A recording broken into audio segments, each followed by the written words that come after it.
I just felt like a failure. I really felt like I failed. It's the obsession about the acting. It's the obsession about the auditions. And I just feel stuck. 1, 2, 3, let's switch this up.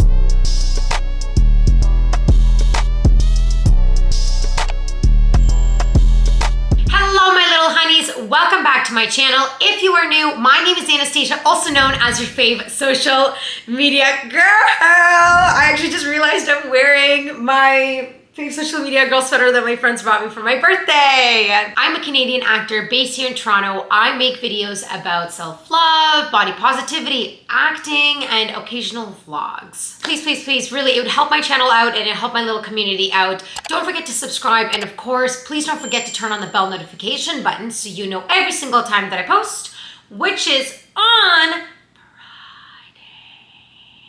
I have all of my stuffed animals coming in here with me because sometimes you just need that. I'm literally in my pajamas, like I haven't even changed out of it. I have to literally leave for work in like 45 minutes. And I was really avoiding making this video today because I wanted to obviously avoid my feelings. I wanted to not talk about it. I wanted to not discuss what I was going through and what I was feeling.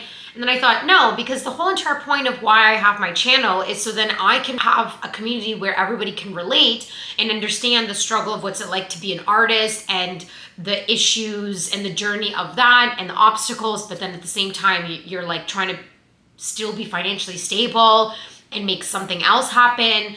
And so I was like, no, you're not avoiding this. You're going to talk about this because probably a lot of people can relate to kind of your feeling of like you're stuck and you're unsure of what is the next step and where you're supposed to go with it. So for my new subscribers or whoever's new to my channel and they're just watching this video for the first time, I'll give you a recap of sort of kind of what's been going on. I'm an actor, obviously, and I've been doing it for a couple of years now, and it has been a very interesting journey. It has had some really good ups, and it also has had and it also has had some downs as well. I basically was working at a hotel, like it was a 5-star hotel here in Toronto, and I've been serving there for about 4 years. And things got really bad there, politically wise, and just with everything. Yeah, and so I just had to make a decision to get out because I was really unhealthy. I was not well. I felt that I was putting my serving first to the point where I did a really bad self-tape.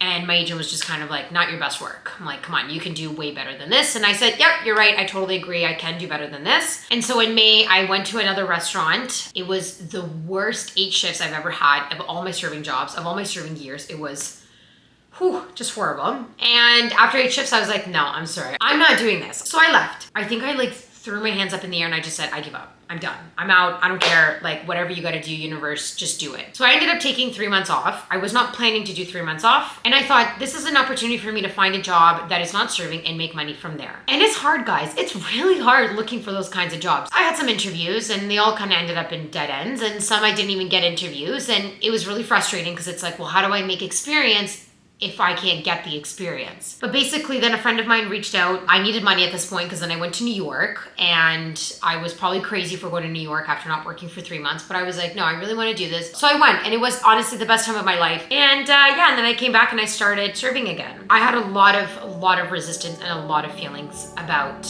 that. I had a lot of issues with serving, and I felt like I wanted to get out of that so badly. So I felt that when I couldn't find another job in another like area that is like creative field, I felt kind of like, what is wrong with me? Is there something wrong with me that I'm unable to get these jobs? And it was not a good feeling. I just felt like a failure. I really felt like I failed. I went back to serving, which is something that I worked to get out of. I truly felt like I was going to be out.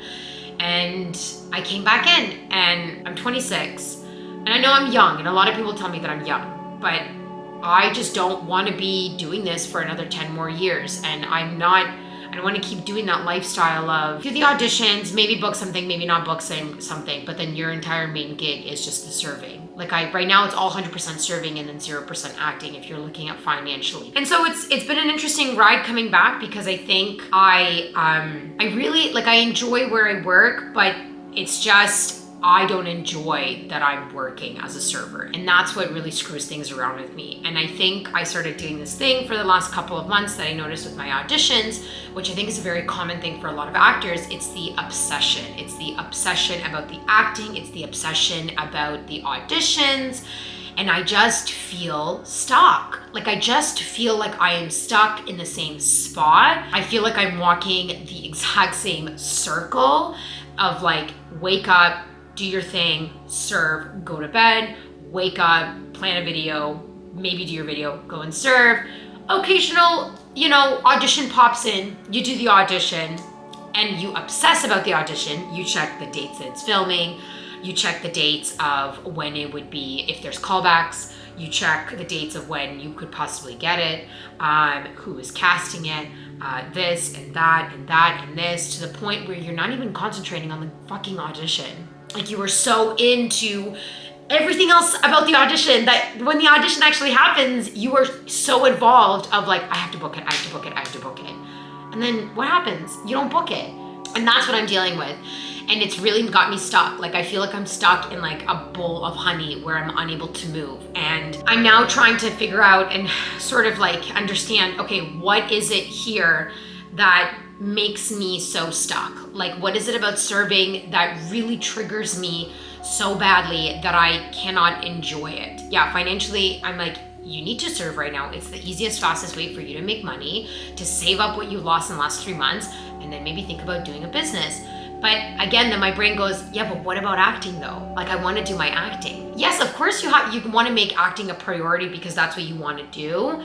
But you can't make it a priority to the point where you completely forget about everything else in your life. You don't do anything else, and all you do is hold this like acting thing like up here in a pedestal. And it's interesting because exactly a year ago, I was doing an update video about agents because I was applying for agents, and it was my 6th time applying for agents. I was talking about how I was scared. I was like, this is my 6th time. It's already been 2 weeks. I haven't heard from any of the agents. And I ended up getting my agent, which I really, really love her, and she's great and she's amazing. And it was interesting how I'm like sitting here a year later, and my new problem is that I really want to book things, and I really want to get more callbacks, and I really want to work on not obsessing about the amazing auditions that are coming in, because then I'm losing the actual amazingness of the audition that I am going for. It's a big battle, and I'm having so much like kind of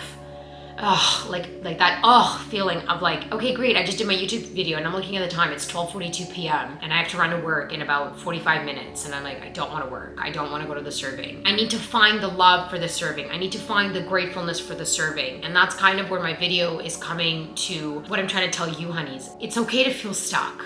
It is so okay to feel stuck, because I'm telling you, there's something about your 20s that I think we're always going to be stuck, because it's like that year of figure yourself out and do this and do that. And it's fine to feel stuck, because sometimes the stuck is what actually makes you stop and think and go, okay, I need to reevaluate something, because clearly something is not working. Something is not moving around here. And what is it that I can do? And that, I think the stuck feeling helped me, because if I never realized that I'd been stuck or had a moment of like pause, kind of, I would have never probably stopped this very bad pattern of obsessing about my auditions. My moving forward plans is that I'm going to be consciously now watching myself when I get auditions, that I'm not going to hop on and have the first thought of, okay, when are they filming this to know when you book this? I'm not doing that anymore, because that's not helping me. It's not healthy. That's not the point of the audition. Again, like I always talk about, catch the negative thoughts. Literally realize that you had that negative thought, throw it out and replace it with a positive one. It's hard and it's going to take time getting used to it, but that's really going to help you. And that's kind of sort of what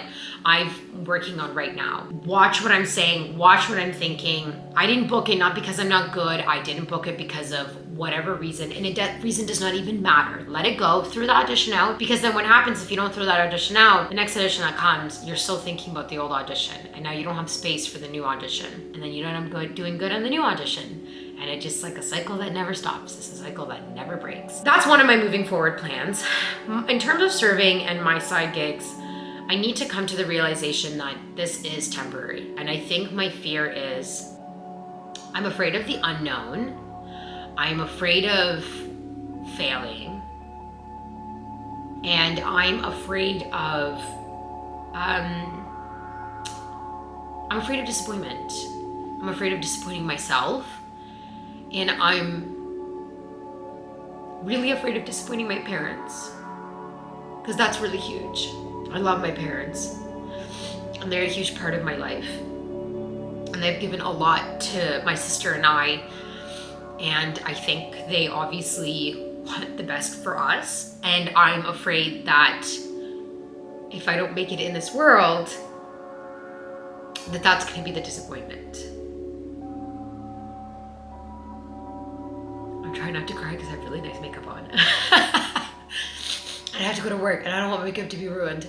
Yeah. So I think also acknowledging your fears is a really, really good feeling. Acknowledging your fears, acknowledging the negative thoughts, acknowledging your fears, acknowledging that you're not doing okay is completely fine and normal. I think we live in a generation and a time where I think people are afraid to be vulnerable. I think people are afraid to be honest and tell themselves and other people how they feel. And I've struggled with that for a couple of years, where I would always put a facade on. I never wanted to tell people how I truly felt. And there's nothing wrong with that, but it does come to a point where it's like, you got to break the shell out, because if you don't break the shell out, you're gonna have a really hard time moving forward. I'm excited and I'm really proud of myself that I sat here and I made this video today, because I truly was gonna just let my feelings go by and not do anything. I'm proud that I acknowledged what I'm struggling with, which I think a lot of people can really relate to that. And I am proud that I acknowledged my fears. I hope this video had a point to you, honeys. I don't know. I hope this video went somewhere for you. I feel like I just blabbed for 20 minutes, but I just really hope this video can relate to you and it can help you. And I just want you to know that you're not alone.